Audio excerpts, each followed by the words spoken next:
Thank you very much for such a generous introduction, and it's a great pleasure to be back in university. It's been quite a long time since I've been in university myself, but it's for me tremendous to see so many students absorbing knowledge and interested in what's going on, and I think the Nautical Pioneers are absolutely on the right track, and it's a wonderful thing.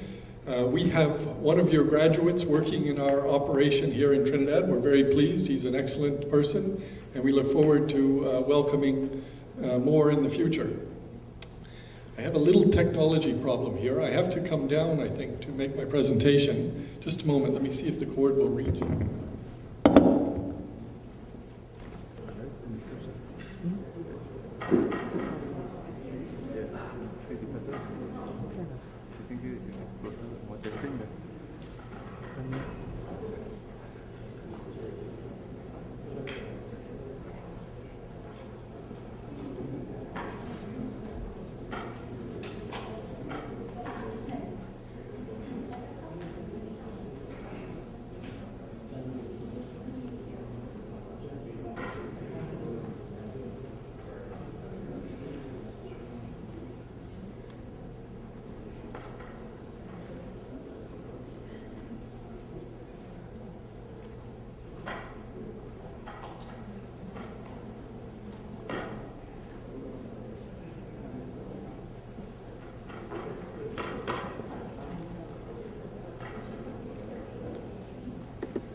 Sorry about the delay there.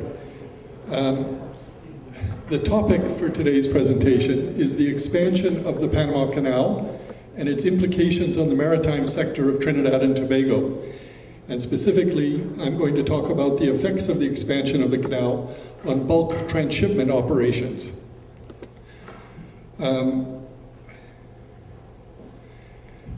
I'd like to tell you a little bit about our organization. Oldendorf Carriers is a German privately owned shipping company. It is founded in 1921. The operation in Trinidad was founded in 2011. And globally, we have about 1,700 employees. We operate about 400 bulk vessels worldwide. Most of these are large bulk carriers, and we are one of the largest bulk shipping companies in the world. We also do a number of transshipment operations around the world. In Abu Dhabi, in the United Emirates, we also do iron ore, and in Saudi Arabia, we do iron ore. In Turkey, we do coal transshipment. In Guyana, we do bauxite transshipment. And of course, in Trinidad now, we're doing the iron ore transshipment as well. The Trinidad transshipment operation achieved 3 million tons in the first 6 months, which we've just completed in January, and we expect to do roughly 4 million tons in the second part of this year, so hopefully over 6.5 million tons. We currently employ about 95 skilled and unskilled Trinidadians, including one of your graduates, and we hope to be doubling our operation in the next year or so, and that will give us an opportunity to take a number of new employees. Just looking globally at the operation, the black dots represent our chartering and ship operations offices, and the red ones represent the position of our transshipment operations. So as you can see, as typical of a large shipping company, we're spread out around the world. This is where I was going to show you a video, but I have a little technical problem with that. I'll see if I can do it afterwards. It's a video about our operation here, which I'd like to show you, but for some reason the computer I have the video on doesn't seem to want to connect to the projector. But I'll try and do that later. So what I'd like to talk to you about today is the effects of the expansion of the Panama Canal on bulk transshipment operations.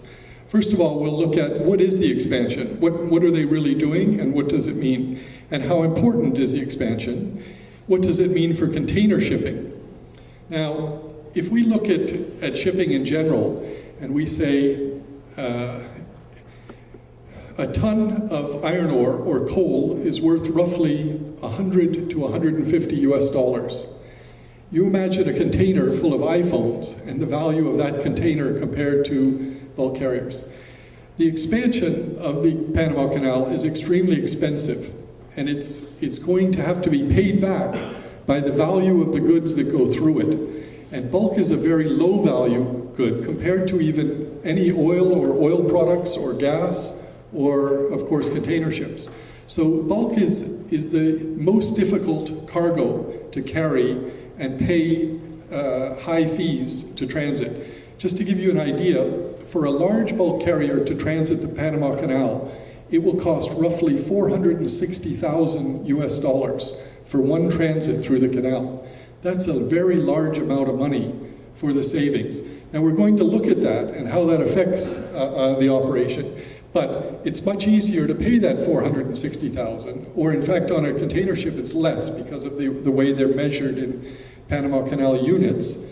But if it's on a large container ship, if you have 12,000 containers, each of those containers doesn't have to add much cost in order to get through, to pay the canal fees.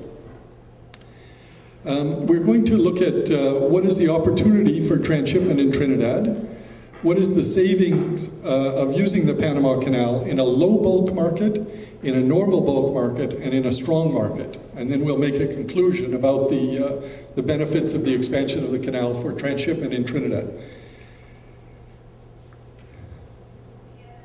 This is what the expansion is today. What we call a Panamax bulk carrier, or a Panamax vessel, is about 65 to 80,000 tons. It can have a maximum length up to about 290 meters. In fact, most bulk carriers of this size are only about 225 meters long. The maximum beam is 32.31. This is one of the two major constraining factors going through the Panama Canal are the beam, because that limits the width of the vessel, and you can't have a very long, narrow vessel unless you're a military ship, because it'll have a very deep draft. And draft is probably the most affected dimension in the Panama Canal for transiting. The draft is currently 12.04 meters. This is tropical fresh water, this TFW. Now, that means that a vessel loading in salt water has to load to a lighter draft, because when it gets in fresh water, it will go deeper. So any vessel loading here could probably only load to about 11.8 meters. And then when it gets in the lake in the Panama Canal, it will drop down to just over 12 meters.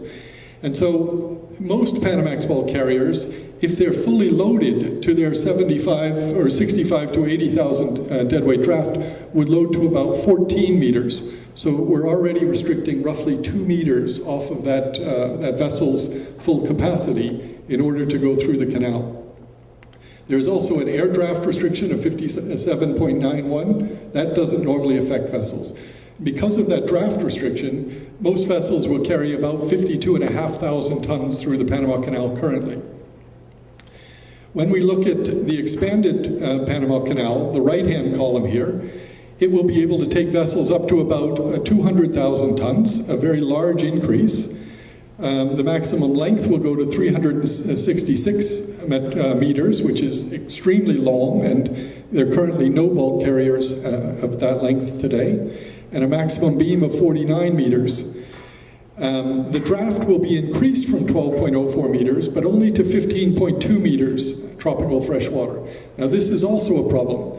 Just to give you an idea of the vessels that we are loading here in Trinidad are about 180,000 tons. They're this Cape size, or the maximum size that can go through the canal. They are only about 300 meters long, so they're not as long as the canal. That's certainly not a restriction for us. And normally they're about 45 to 47 meters beam, so they can go through with the width. That's not a problem. The problem is we normally load to about 18.2 meters, saltwater draft. That means we're shutting out, if we go back through the canal, we're shutting out about 3 meters of draft, which is a little over 30,000 tons of cargo.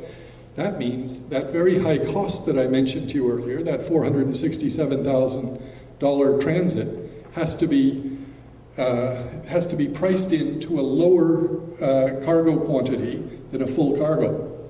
This has a big effect, and we'll look at that when we do the voyage calculations afterwards.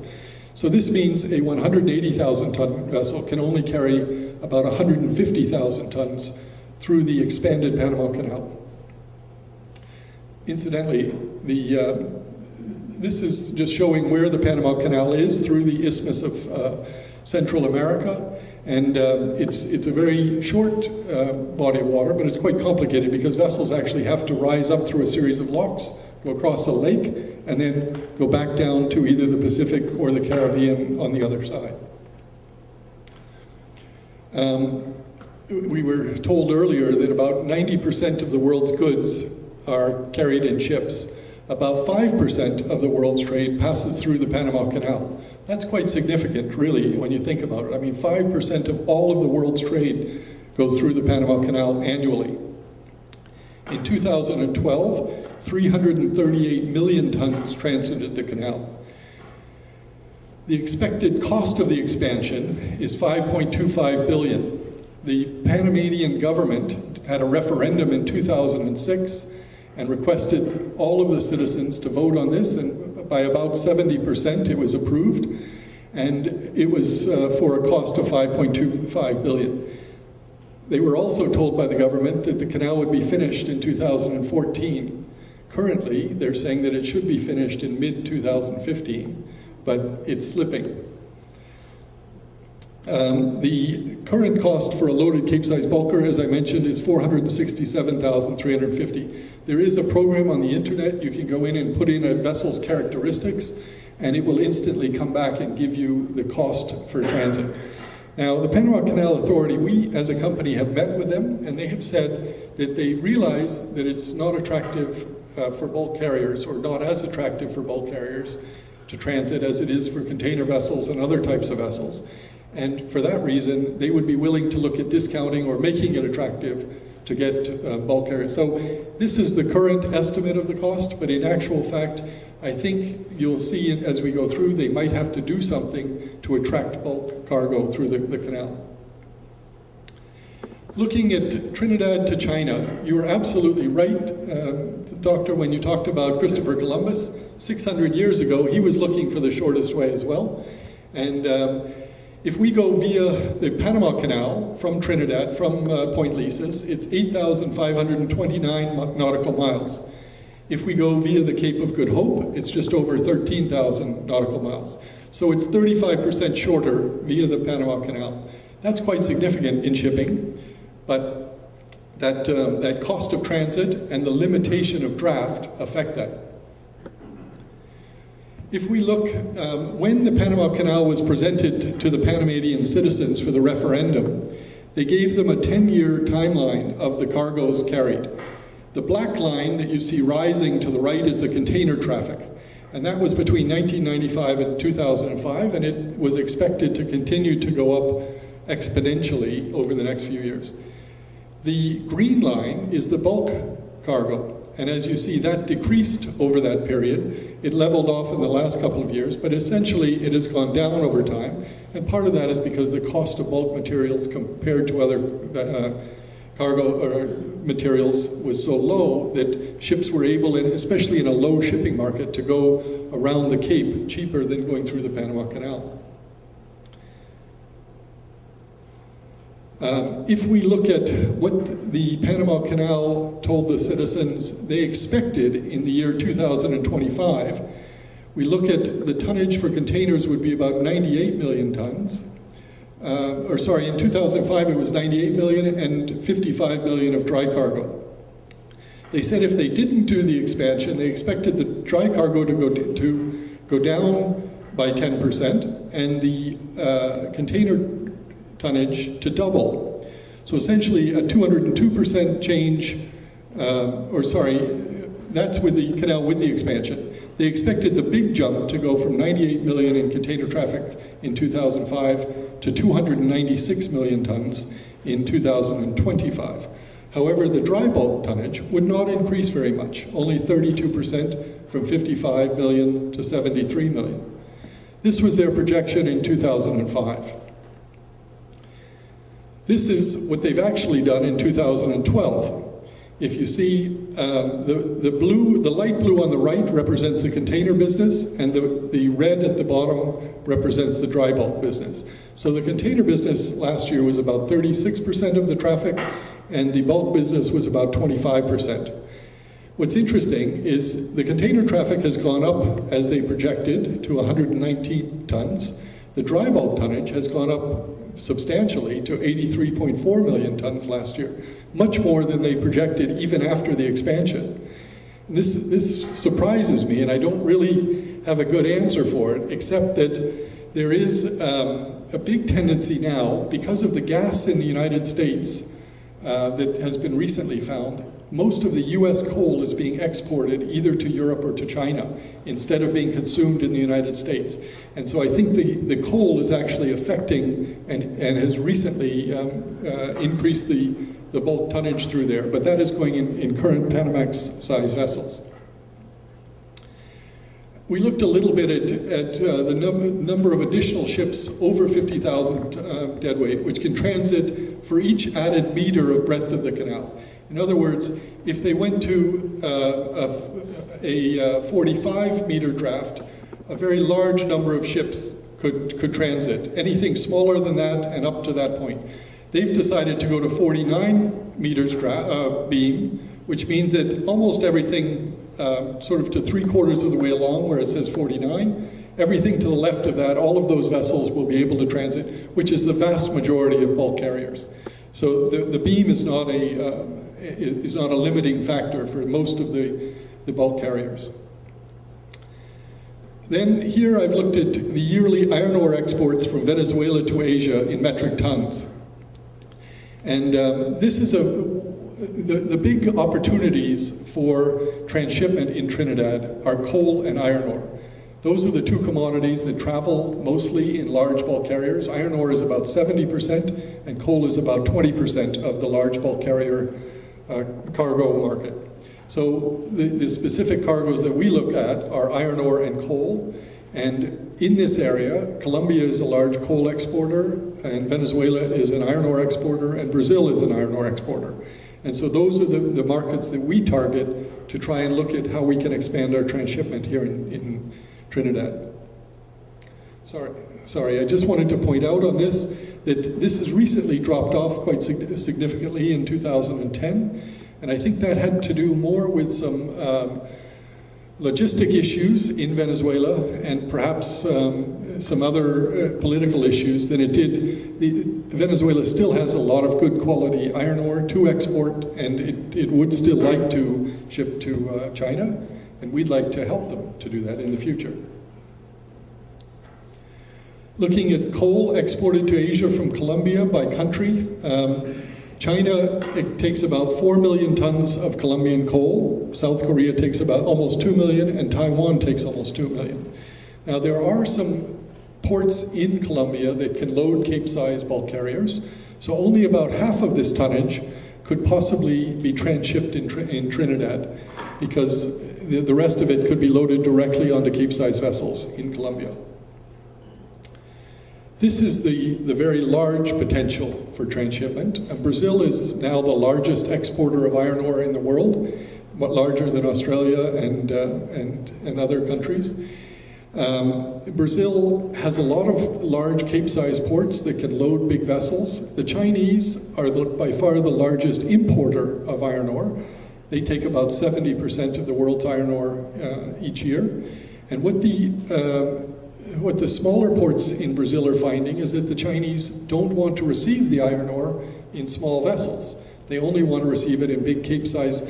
The Chinese have invested a substantial amount of money in very efficient, very large Cape-size ports, and they want the iron ore to come into those ports. That's where they have the infrastructure, the rail, the steel mills, and they don't want to receive it in small vessels. So the small mines in Brazil are having trouble to ship to China. That's exactly why we have set up our transshipment operation in Trinidad. What we do is we bring 4 small, well, they're not small, they're actually medium-sized bulk carriers. They're what we call Supermax bulk carriers.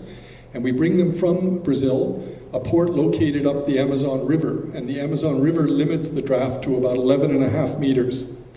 Those 4 vessels come up to Trinidad, to Point Lisas, and we have floating cranes in Point Lisas, and we transfer the cargo from those vessels into a very large bulk carrier, about 180,000 tons, and it takes 4 of the medium-sized vessels to fill the large vessel. The Panama Canal is really being expanded because of the container industry. This is their target market. This is the opportunity. If you look, currently, the Panama draft is 12 meters.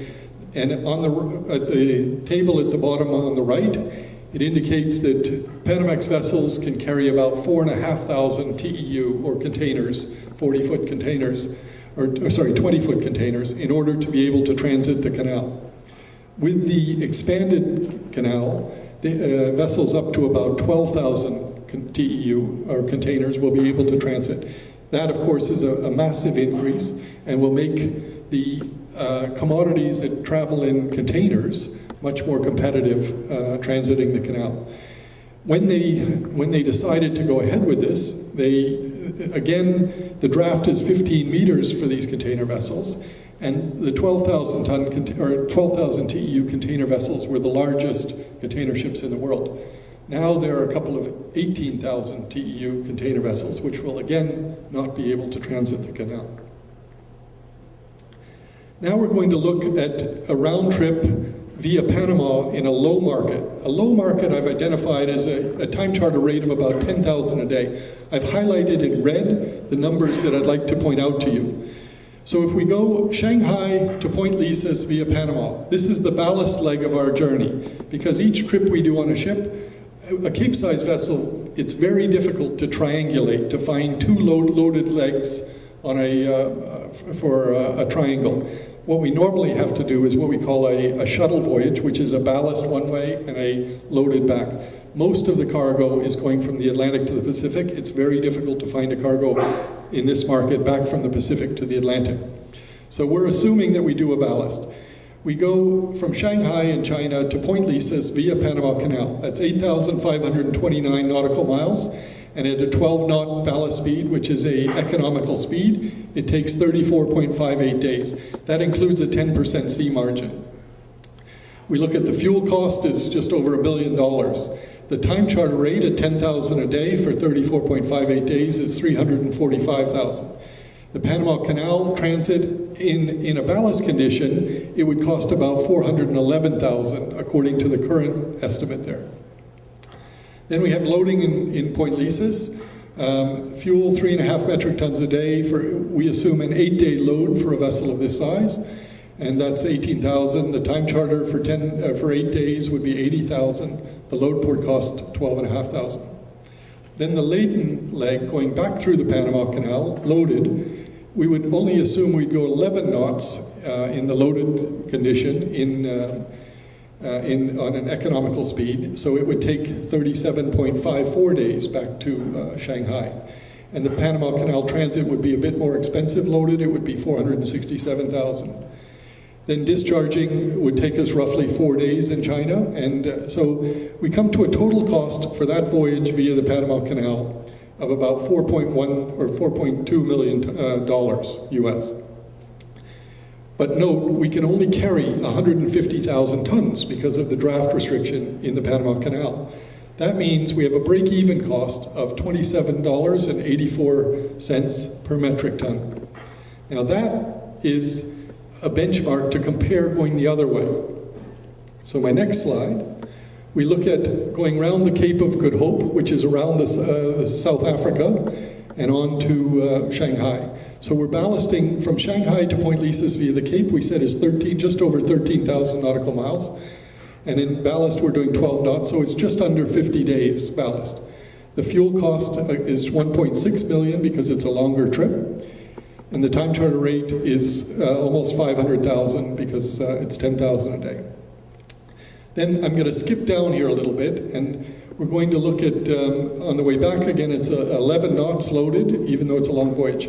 But here, if we come to the bottom line, the cargo that we're going to carry is 180,000 tons because we're not draft restricted. So therefore, our break-even cost comes out at 25.92, or roughly, I think it was $2.50 cheaper than going through the Panama Canal. Looking at a very strong market. Now, sorry, when I look at a normal market, it's $30,000 a day. Today, the cost of a Cape-size vessel is under $10,000. It's under the low market.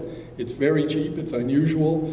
What I would call a normal market for a Cape-size vessel where an owner gets a return on his vessel is a little bit around $30,000 a day. Then he is getting a return on his investment. Today, an owner is actually subsidizing the cost. He's not even paying for his crew at $10,000 a day. Looking at a strong market, this is $75,000 a day.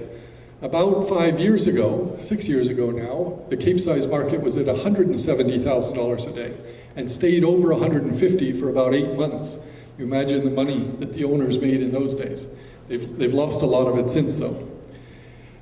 Again, looking at it going through the Panama Canal, in a strong market where the vessel costs $75,000 a day, the total cost would be $9.6 million, and for $150,000, the break-even cost would be $64.29 per metric ton. If we look at it going through around the Cape, it would be $67.94. Because the cost is so high that it compensates for the expensive transit and the reduced cargo going through the Panama Canal. When we summarize, it's really only in a strong market where there is definitely today a clear advantage to going via Panama, carrying bulk cargo with the expansion. And this again is because of the two restrictions, the high cost of transit and the draft restriction. So it's not a great benefit to us unless we can convince the Panama Canal Authority to reduce the cost for bulk transit. We still are optimistic. We think that there's an opportunity here. We think that they are missing out on a very large segment of the shipping market if they exclude bulk carriers because they keep the costs high. But if they can recover their costs with the container industry and use bulk as just an incentive market to get some bulk cargo to go through, we think that if they drop their cost roughly by half, this would become, even in a normal market, it would be a very substantial benefit to go through the Panama Canal. Drawing conclusions. The expansion is much more important for the container industry than it is for the bulk shipping industry. Because Capesize bulk carriers will carry 30,000 tons less per voyage through the Panama Canal, it makes it very difficult to be competitive. Even though they're widening and making it bigger, the draft is a very major restriction for the bulk shipping market. Bulk cargo is heavy, and you need to have the draft to do it. The opportunity for bulk transshipment in Trinidad will only currently be greater in a strong shipping market. We don't have that today, and I think you'd be very hard-pressed to find a shipping executive who would project a strong bulk market in the next few years. There is a very large surplus of vessels today. There's a large surplus of shipbuilding capacity in the world today, and a number of vessels are being ordered and are not needed. The Chinese, they have built a huge number of shipyards, and they are ordering ships. The government is giving money to different shipping companies to order ships in order to keep the shipyards busy and to keep the people employed. This is flooding the shipping market with vessels and is causing such an overcapacity that people are really struggling to see when the market can improve and recover. There is an estimated coal tonnage potential of about 4 million tons a year of additional transshipment that could be done if the Panama Canal would reduce their fees. We are currently looking at that. In fact, Oldendorf has applied just this week to the EMA, Environmental Management Authority here in Trinidad, for approval to allow us to also transship coal in Trinidad. We currently have a license and approval just to do iron ore, but we would like to be able to take advantage of this 4 million tons of coal in the future. We also feel that there is an estimated iron ore potential in addition to the 6.5 million tons that we're doing now, of about 10 million more tons. And we have also applied to increase our capabilities here, and we would like to at least double our operation within the next 12 months. The delay for opening the canal from 2014 to mid-2015 is, I think, an indicator that there are a number of problems and it will continue to be delayed. But I don't think it's likely to affect the bulk shipping market, the delay.